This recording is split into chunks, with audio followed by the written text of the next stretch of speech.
Hello दोस्तों, स्वागत है आपका हमारे चैनल यूपी एग्ज़ाम क्विज़र में। दोस्तों, आज के वीडियो में हम 8 अगस्त से संबंधित उत्तर प्रदेश के सभी एग्ज़ाम्स के लिए मोस्ट इम्पॉर्टेंट करंट अफेयर के क्वेश्चंस को डिस्कस करेंगे और हर एक क्वेश्चन से रिलेटेड आपको फैक्ट भी बताएंगे। और वीडियो के अंत में हम आपसे ये क्वेश्चन भी पूछेंगे जिसका जवाब आपको कमेंट बॉक्स में देना है। और अगर आपको इसकी PDF डाउनलोड करनी है तो इसकी PDF आप हमारे टेलीग्राम ग्रुप से डाउनलोड कर सकते हैं। टेलीग्राम ग्रुप की लिंक आपको वीडियो के डिस्क्रिप्शन में मिल जाएगी। तो चलिए शुरू करते हैं। आज का सेशन शुरू करने से पहले हम कल के क्वेश्चंस का रिवीजन करेंगे। कल का पहला क्वेश्चन है, हाल ही में NPCI ने किस संस्थान के साथ अनुसंधान सहयोग के लिए समझौता ज्ञापन पर हस्ताक्षर किया? तो IIT कानपुर के साथ। अगला क्वेश्चन है, उत्तर प्रदेश की एक जिला एक उत्पाद योजना अपनाने वाला निम्नलिखित में से कौन सा राज्य होगा? तो अभी जो है अरुणाचल प्रदेश इसका करेक्ट आंसर होगा। तो अरुणाचल प्रदेश ने उत्तर प्रदेश की ODOP योजना को जो है अपनाया है। दोस्तों, उत्तर प्रदेश करंट अफेयर की लास्ट 1 ईयर की यानी साल 2021 की अगर आपको PDF ई बुक डाउनलोड करनी है तो इसकी लिंक आपको वीडियो के डिस्क्रिप्शन में मिल जाएगी। वहाँ से आप इस PDF ई बुक को डाउनलोड कर सकते हैं। और इसके साथ ही अगर आपको उत्तर प्रदेश करंट अफेयर की लास्ट 6 मंथ की PDF ई बुक डाउनलोड करनी है, जनवरी 2022 से लेकर के जून 2022 तक की, तो इसकी लिंक भी आपको वीडियो के डिस्क्रिप्शन में मिल जाएगी। तो वहाँ से आप ये दोनों PDF ई बुक डाउनलोड कर सकते हैं। और दोस्तों, अगर इसे डाउनलोड करने में कोई प्रॉब्लम होती है तो साइट पर आपको WhatsApp नंबर और ईमेल मिल जाएगा जिस पर आप कॉन्टैक्ट कर सकते हैं। अगला क्वेश्चन है, उत्तर प्रदेश में हर महीने किस दिन ब्लॉक दिवस आयोजित किया जाएगा? तो महीने का पहला और जो तीसरा बुधवार होगा तो इस दिन जो है हर महीने ब्लॉक दिवस आयोजित किया जाएगा। अगला क्वेश्चन है, हिरोशिमा दिवस ये जो है कब मनाया जाता है? तो हर साल 6 अगस्त को हिरोशिमा दिवस मनाया जाता है और 9 अगस्त को नागासाकी दिवस मनाया जाता है। अगला क्वेश्चन है, कॉमनवेल्थ गेम्स 2022 में पुरुष फ्री स्टाइल में पहलवान मोहित ग्रेवाल ने कौन सा पदक जीता? तो जो मोहित ग्रेवाल हैं इन्होंने कांस्य पदक जीता है। अगला क्वेश्चन है, हाल ही में किस राज्य सरकार ने प्रत्येक जिले में एक संस्कृत भाषी गांव विकसित करने का निर्णय लिया? तो ऐसा निर्णय लिया है उत्तराखंड सरकार ने। ऑप्शन नंबर C इसका करेक्ट होगा। अगला क्वेश्चन है, किस राज्य सरकार द्वारा चिराग योजना शुरू की गई? तो अभी जो है हरियाणा सरकार के द्वारा चिराग योजना शुरू की गई है। ऑप्शन नंबर D इसका करेक्ट होगा। अगला क्वेश्चन है, हाल ही में SAFF अंडर-20 फुटबॉल चैंपियनशिप किस देश ने जीती? तो ये जीती है भारत ने। ऑप्शन नंबर C इसका करेक्ट होगा। अगला क्वेश्चन है, भारतीय नौसेना की महिला पायलट्स ने अरब सागर पर कौन सा मिशन पूरा किया? तो surveillance. Option number B correct होगा। तो दोस्तों, ये कल के क्वेश्चंस थे जिसका हमने रिवीजन किया। अब हम शुरू करते हैं आज का सेशन। आज का पहला क्वेश्चन है, हाल ही में प्रियंका गोस्वामी ने राष्ट्रमंडल खेल 2022 में रजत पदक जीता, वह उत्तर प्रदेश के किस जिले से हैं? तो दोस्तों, जो प्रियंका गोस्वामी हैं ये उत्तर प्रदेश के मुजफ्फरनगर जिले से हैं। ऑप्शन नंबर B इसका करेक्ट होगा। और यहाँ पर आप इनकी इमेज देख सकते हैं। दोस्तों, उत्तर प्रदेश के मुजफ्फरनगर में जो प्रियंका गोस्वामी हैं इनका जन्म हुआ था। कब हुआ था? तो ध्यान रखेंगे साल 1996 में इनका जन्म हुआ था मुजफ्फरनगर में। और दोस्तों, अभी इन्होंने जो कॉमनवेल्थ गेम्स 2022 आयोजित हो रहे हैं बर्मिंघम में, तो वहाँ पर इन्होंने 10,000 मीटर, ध्यान रखेंगे 10,000 मीटर पैदल चाल प्रतियोगिता में रजत पदक जीता है। यानी कि 10 किलोमीटर की जो पैदल चाल की प्रतियोगिता थी उसमें इन्होंने सिल्वर मेडल जीता है। दोस्तों, जो ये मेडल जीता गया है तो राष्ट्रमंडल खेल में ट्रैक एंड फील्ड में ये भारत का तीसरा पदक है। दोस्तों, इन्होंने जो अपना ये दूरी थी वो कितने समय में पूरी की? तो 43 मिनट 38 सेकेंड में ये दूरी इन्होंने पूरी की है। और दोस्तों, इन्होंने रजत पदक जीता। तो किसने गोल्ड मेडल जीता? तो नाम ध्यान रखेंगे ऑस्ट्रेलिया की जेमिमा हैं जिन्होंने 42 मिनट 34 सेकेंड का समय लिया और गोल्ड मेडल जीता। दोस्तों, यहाँ से एक क्वेश्चन, ये जो पॉइंट है ये अच्छे से याद रखेंगे क्योंकि ये जो क्वेश्चन है ये मोस्ट इम्पॉर्टेंट रहेगा कि जो प्रियंका गोस्वामी हैं इन्होंने पैदल चाल में जो सिल्वर मेडल जीता है, तो पैदल चाल में पदक जीतने वाली ये भारत की पहली भारतीय महिला बन गई हैं। ठीक है, तो ये जो पॉइंट है ये मोस्ट इम्पॉर्टेंट है। आपसे क्वेश्चन पूछा जा सकता है कि पैदल चाल में कॉमनवेल्थ गेम्स में या राष्ट्रमंडल खेलों में पदक जीतने वाली पहली भारतीय महिला कौन सी हैं? तो ध्यान रखेंगे आप प्रियंका गोस्वामी, जो कि हमारे उत्तर प्रदेश से संबंधित हैं। किस जिले से? तो ध्यान रखेंगे मुजफ्फरनगर से। अब दोस्तों, यहाँ पर अगर बात ये की जाए कि जो कॉमनवेल्थ गेम्स हैं पैदल चाल की जो स्पर्धा है उसमें पुरुष और महिला दोनों को मिला करके अगर देखा जाए तो पहला कौन सा खिलाड़ी है इस स्पर्धा में मेडल जीतने वाले, तो तब आपको नाम याद रखना है हरमिंदर सिंह का, जिन्होंने 2010 की राष्ट्रमंडल खेलों में 20 किलोमीटर पैदल जो है चाल की जो प्रतियोगिता थी उसमें कांस्य पदक जीता था, और पैदल चाल की प्रतियोगिता में राष्ट्रमंडल खेलों में मेडल जीतने वाले वो पहले भारतीय बने थे। ठीक है, तो ये आप यहाँ पर नाम ध्यान रखेंगे। अगर आपसे महिला कहा जाए तब आपका आंसर होगा प्रियंका गोस्वामी, और अगर आपसे कहा जाए कि पहले भारतीय कौन थे तब ध्यान रखेंगे हरमिंदर सिंह। तो ये क्वेश्चन भी मोस्ट इम्पॉर्टेंट रहेगा, इसे आप जो है नोट कर सकते हैं। अगला क्वेश्चन है, हाल ही में मेरठ की रूपल चौधरी ने वर्ल्ड एथलेटिक्स अंडर 20 में कौन सा पदक जीता है? तो इसका जो करेक्ट आंसर है वो है ऑप्शन नंबर सी, इसका करेक्ट हो जाएगा कांस्य पदक। यहाँ पर आप इनकी इमेज देख सकते हैं, ये मेरठ की रूपल चौधरी हैं। दोस्तों 4 अगस्त 2022 को जो कोलंबिया में आयोजित की जा रही थी वर्ल्ड एथलेटिक्स अंडर 20 चैंपियनशिप, ठीक है, प्रतियोगिता का नाम ध्यान रखेंगे कौन सी है, तो विश्व एथलेटिक्स अंडर 20 चैंपियनशिप ये आयोजित की जा रही है। कहाँ पे? कोलंबिया में आयोजित की गई, अमेरिका के कोलंबिया में। अब दोस्तों ये जो प्रतियोगिता है कब से कब तक आयोजित की गई, तो ये बात यहाँ से ध्यान रखेंगे आप, 1 अगस्त से लेकर के 6 अगस्त तक ये जो प्रतियोगिता है ये आयोजित की गई। ठीक है, कहाँ पर? अमेरिका के कोलंबिया में। अब दोस्तों यहाँ पर ये जो प्रतियोगिता आयोजित की गई विश्व एथलेटिक्स अंडर 20 चैंपियनशिप, तो इसमें जो उत्तर प्रदेश के मेरठ जिले की हैं रूपल चौधरी, इन्होंने इसमें भाग लिया और इन्होंने महिलाओं की 400 मीटर दौड़ में कांस्य पदक जीता है। इन्होंने 400 मीटर की जो दौड़ है वो 51.85 सेकंड के समय के साथ पूरी की है, और इसी के साथ इन्होंने कौन सा पदक जीता? ध्यान रखेंगे आप, इन्होंने कांस्य पदक जीता है। दोस्तों इससे पहले जो रूपल चौधरी हैं ये जो वर्ल्ड एथलेटिक्स अंडर 20 चैंपियनशिप है इसमें ये जो है मेडल जीत चुकी हैं। तो इससे पहले इन्होंने जो है 4x400 मीटर रिले में रजत पदक हासिल किया था। और दोस्तों अभी जो है इन्होंने कौन सा मेडल जीता? तो अभी इन्होंने कांस्य पदक जीता है।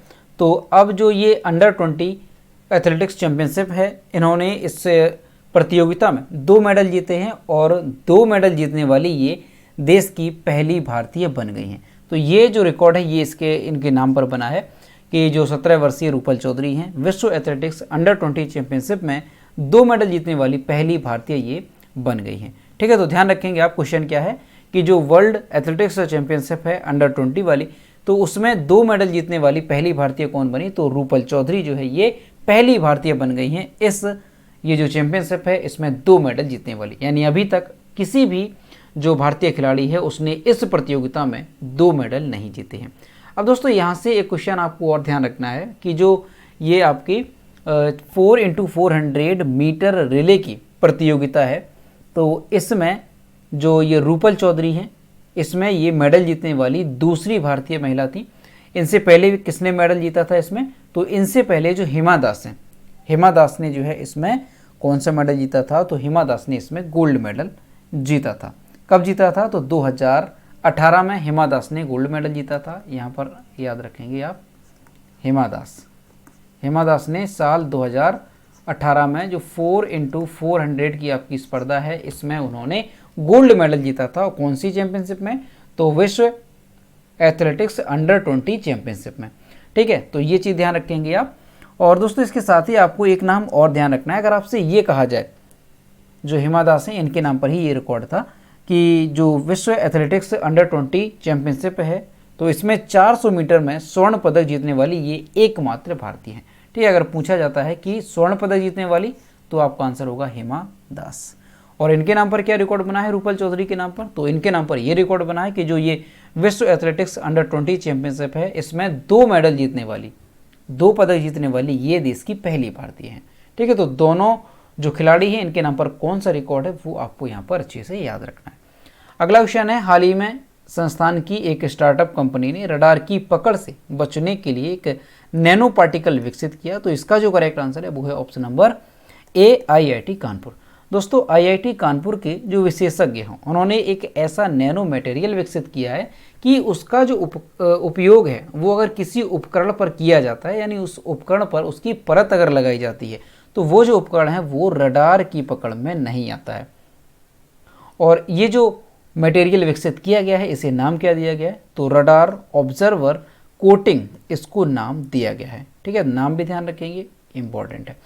अब दोस्तों ये जो मटेरियल विकसित किया गया है आईआईटी कानपुर के जो विशेषज्ञ हैं उनके द्वारा, तो इसका उपयोग कहाँ पर किया जा सकेगा, तो जो भारतीय सेना है उसमें इसका उपयोग किया जा सकता है।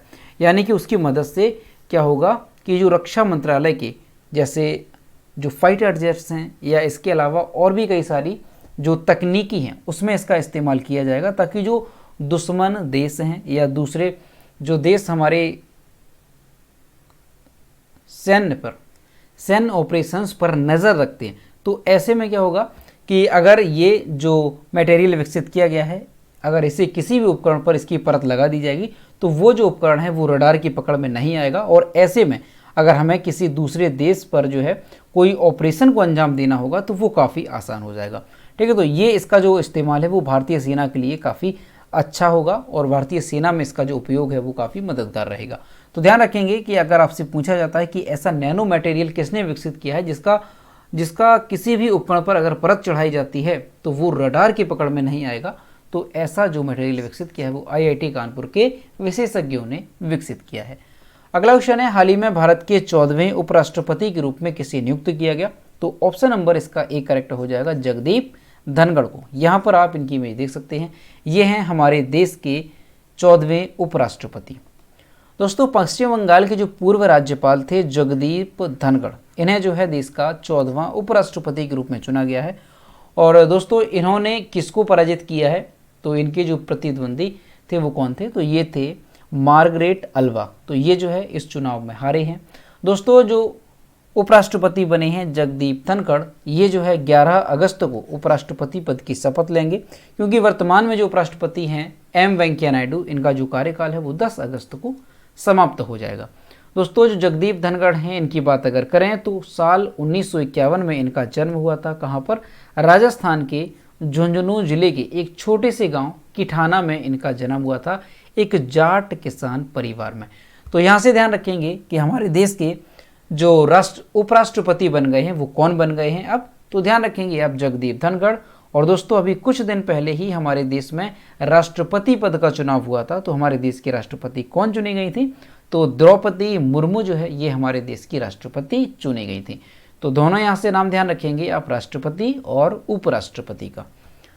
अगला क्वेश्चन है, भारत की पहली डिजिटल लोक अदालत किस राज्य में शुरू की जाएगी, इसका जो करेक्ट आंसर है वो है ऑप्शन नंबर सी, ए और बी दोनों, यानी कि महाराष्ट्र और राजस्थान।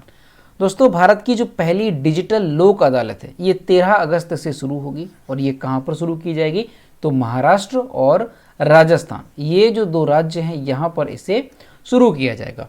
दोस्तों ये जो भारत की पहली डिजिटल लोक अदालत है इसका आयोजन करेगा कौन, तो वो भी ध्यान रखेंगे आप, तो राजस्थान राज्य विधिक सेवा प्राधिकरण यानी कि RSLSA और महाराष्ट्र राज्य विधिक सेवा प्राधिकरण MSLSA, इसके द्वारा जो है डिजिटल लोक अदालत का आयोजन किया जाएगा। अब दोस्तों ये जो देश की पहली डिजिटल लोक अदालत है इसका जो उद्घाटन है वो कब किया गया था और किसने किया था, तो वो भी ध्यान रखेंगे। तो इसका जो उद्घाटन है वो राजस्थान के जयपुर में किया गया था, जहां पर 18वें अखिल भारतीय कानूनी सेवा प्राधिकरण की बैठक थी, उस दौरान जो है इसका उद्घाटन किया गया था। और जो राष्ट्रीय विधि सेवा प्राधिकरण के चेयरमैन थे UU ललित, उनके द्वारा इसका उद्घाटन किया गया था। और इसके बाद फिर महाराष्ट्र में भी जो है इसका उद्घाटन किया गया। ठीक, तो ध्यान रखेंगे आपसे काफ़ी इंपॉर्टेंट रहेगा कि भारत की पहली डिजिटल लोक अदालत जो है ये किस राज्य में शुरू की जा रही है, तो महाराष्ट्र और राजस्थान में। और कब ये जो है शुरू हो जाएगी, तो 13 अगस्त को ये शुरू हो जाएगी। अब दोस्तों अगर देखा जाए कि जो डिजिटल लोक अदालत है इससे लाभ क्या होगा, जो डिजिटल लोक अदालत है इससे क्या लाभ होगा, तो दोस्तों क्या है कि जो महाराष्ट्र और राजस्थान सरकार है वहाँ पर जो है बहुत सारे लंबित मामले पड़े हैं और उनको जो है निपटाना एक चुनौतीपूर्ण कार्य है, यानी उनको निपटाना एक बहुत ही बड़ा कार्य है, क्योंकि इतने ज़्यादा मामले हैं, उनको अगर काफ़ी बड़ी संख्या में अगर निपटाया जाए डेली बेसिस पर तो भी बहुत लंबा समय लगेगा। अब जो डिजिटल लोक अदालत है इसका शुभारंभ यहाँ पर किया गया, तो इसके माध्यम से क्या होगा, तो इसके माध्यम से जो लोग होंगे वो अपने घर पर ही बैठ करके अपनी जो सुनवाई वगैरह है वो सब यहाँ से सुन सकेंगे। तो ये आप यहाँ पर समझ सकते हैं कि ये डिजिटल लोक अदालत है। इससे क्या होगा, बहुत ही कम समय में और कम से कम समय में अधिक से अधिक जो मामले हैं उनका निपटान किया जा सकेगा। ठीक है, और इससे लोगों को भी लाभ ये होगा कि उनके जो मामले हैं वो काफ़ी सालों से लंबित पड़े हैं, उसका जो फैसला है वो भी शीघ्र अतिशीघ्र इसके माध्यम से सुनाया जा सकेगा। ठीक है, तो ये चीज़ ध्यान रखेंगे कि उद्देश्य क्या रहा। तो यही उद्देश्य है कि जो लंबित मामले पड़े हैं उनका जो है शीघ्र निपटान किया जाए, यही इसका उद्देश्य है। और कहाँ पर इसकी पहली डिजिटल लोक अदालत का शुभारंभ जो है किया गया है, तो महाराष्ट्र और राजस्थान। अगला क्वेश्चन है, युद्ध अभ्यास नामक जो सैन्य अभ्यास है इसका 18वां संस्करण भारत और किस देश के बीच आयोजित किया जाएगा, तो भारत और अमेरिका के बीच। दोस्तों, भारत और अमेरिका के बीच एक युद्ध अभ्यास आयोजित किया जाएगा। सैन्य अभ्यास किस नाम से, तो युद्ध अभ्यास, यही इसका नाम है। जो सैन्य अभ्यास है इसी नाम से जो है ये सैन्य अभ्यास आयोजित किया जाएगा भारत और अमेरिका के बीच। कहाँ पर आयोजित किया जाएगा, तो ध्यान रखेंगे आप, अक्टूबर 2022 में उत्तराखंड के औली में ये आयोजित किया जाएगा और ये 15 दिवसीय मेगा सैन्य अभ्यास होगा। दोस्तों, ये कब से कब तक आयोजित होगा, तो 14 से लेकर के 31 अक्टूबर तक ये आयोजित किया जाएगा। ठीक है, और ये 18वां संस्करण है युद्ध अभ्यास नामक अभ्यास का। दोस्तों, इसका उद्देश्य क्या है, तो उद्देश्य यही है कि दोनों देशों की सेनाओं के बीच समझ, सहयोग और अंतर क्रियाशीलता को बढ़ावा देना, ये इसका उद्देश्य है। और दोस्तों, ये जो युद्ध अभ्यास नामक सैन्य अभ्यास है इसका जो पिछला संस्करण है वो कहाँ पर आयोजित किया गया था, तो अक्टूबर 2021 में अमेरिका के अलास्का में ये आयोजित किया गया था। तो काफ़ी इंपॉर्टेंट है, आपको ध्यान रखना है। आपसे पूछा जा सकता है कि जो युद्ध अभ्यास नामक सैन्य अभ्यास है ये किन दो देशों के बीच आयोजित किया जाता है, तो भारत और अमेरिका के बीच। ठीक है, साल 2022 का कहाँ पर आयोजित किया जाएगा, तो उत्तराखंड के औली में आयोजित किया जाएगा। इससे पहले अगर पूछा जाए कि साल 2021 का कहाँ पर आयोजित किया गया था, तो अमेरिका के अलास्का में ये युद्ध अभ्यास आयोजित किया गया था। अगला क्वेश्चन है, कॉमनवेल्थ गेम्स 2022 में रवि कुमार दहिया और विनेश फोगाट ने कौन सा पदक जीता। इसका जो करेक्ट आंसर है वो है ऑप्शन नंबर ए, स्वर्ण पदक। यहाँ पर आप इमेज देख सकते हैं, ये हैं महिला पहलवान विनेश फोगाट। दोस्तों, बर्मिंघम में जो कॉमनवेल्थ गेम्स आयोजित किए जा रहे हैं तो इसमें जो हमारे देश के खिलाड़ी हैं उनका बेहतर प्रदर्शन जारी है और भारत के इतिहास में अब तक के सबसे ज़्यादा जो मेडल है वो इसी कॉमनवेल्थ गेम्स में जीते गए हैं। दोस्तों, अभी क्या है, जो रवि कुमार दहिया हैं, नाम ध्यान रखेंगे, रवि कुमार दहिया और जो आपके विनेश फोगाट हैं, इन्होंने कॉमनवेल्थ गेम्स में गोल्ड मेडल जीता है। जो रवि कुमार दहिया हैं इन्होंने किस स्पर्धा में, तो ध्यान रखेंगे आप 57 किलोग्राम भार वर्ग में इन्होंने जो है गोल्ड मेडल जीता है। सॉरी, यहाँ पर ये पॉइंट ध्यान रखना है कि जो रवि कुमार दहिया हैं इन्होंने टोक्यो ओलंपिक में 57 किलोग्राम भार वर्ग में सिल्वर मेडल जीता था, ये चीज़ ध्यान रखनी है। ठीक है, अभी जो आपके कॉमनवेल्थ गेम्स आयोजित किए जा रहे हैं उसमें इन्होंने गोल्ड मेडल जीता है रवि कुमार दहिया ने। और ये जो यहाँ पर ये पॉइंट दिया गया है ये आपका टोक्यो ओलंपिक का है कि टोक्यो ओलंपिक में जो रवि कुमार दहिया हैं उन्होंने 57 किलोग्राम भार वर्ग में सिल्वर मेडल जीता था। और ये जो रवि कुमार दहिया ये रहने वाले कहाँ के हैं, तो हरियाणा के सोनीपत के ये रहने वाले। अब यहाँ पर बात करें जो विनेश फोगाट है तो इन्होंने अभी 6 अगस्त 2022 को जो राष्ट्रमंडल खेले तो उसमें महिलाओं की 53 किलोग्राम जो फ्री स्टाइल की कुश्ती थी उसमें गोल्ड मेडल जीता। और ये लगातार तीसरी बार है जब फोगाट ने राष्ट्रमंडल खेलों में स्वर्ण पदक जीता है। तो यहाँ पर दोनों खिलाड़ियों के नाम आपको अच्छे से याद रखनी है। रवि कुमार दहिया इन्होंने गोल्ड मेडल जीता और जो विनेश फोगाट है इन्होंने भी गोल्ड मेडल ही जीता है। कहाँ पर, किस प्रतियोगिता में, तो कॉमनवेल्थ गेम्स 2022 में। यहाँ पर आप इनकी इमेज देख सकते हैं रवि कुमार दहिया की, और यहाँ पर जो आपको दिखाई थी ये हैं विनेश फोगाट।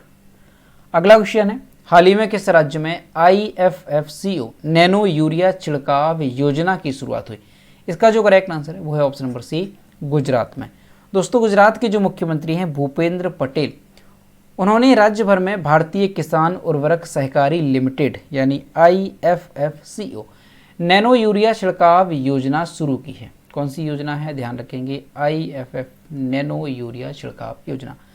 दोस्तों, ये जो योजना है इसका उद्देश्य क्या है, तो ये जो योजना है ये कृषि क्षेत्र में ड्रोन के उपयोग को बढ़ावा देगी और कृषि लागत में कटौती के साथ किसानों की आय में वृद्धि करेगी। तो यही इसका उद्देश्य है कि जो कृषि है, कृषि क्षेत्र में ड्रोन को बढ़ावा दिया जा सके और जो किसानों की आय है उसमें वृद्धि की जा सके, ये इसका उद्देश्य है।